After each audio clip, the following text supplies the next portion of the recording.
Autre préoccupation, qui est effectivement liée avec tout le reste, je vais y revenir tout à l'heure, c'est ce que nous avons appelé l'étayage, en référence évidemment à Brunner et aux travaux étayage.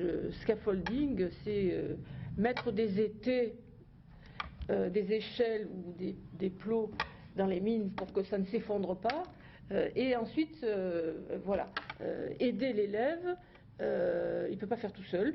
L'aider à comprendre, l'aider à dire, l'aider à faire, mais ne pas faire à sa place. Ne pas faire à sa place. Et donc, on va regarder, nous avons après travaillé beaucoup sur cette question de l'étayage, parce qu'elle est centrale, c'est la préoccupation majeure qui réorganise toutes les autres.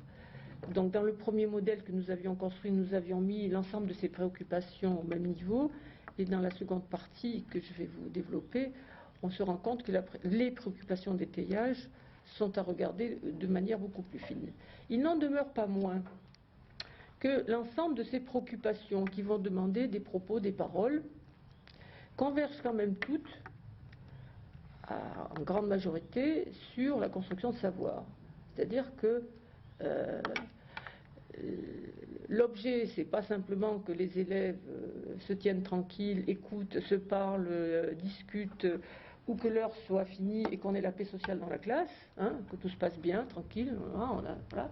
L'objet, c'est quand même que les élèves aient construit des savoirs précis, ou des savoir-faire, ou des techniques, ou des attitudes, et que l'ensemble des préoccupations, et on a mis les objets de savoir au centre, est là pour dire que les préoccupations didactiques sont quand même au cœur des apprentissages, et sont extrêmement liées à l'ensemble des préoccupations éducatives qui sont en même temps là.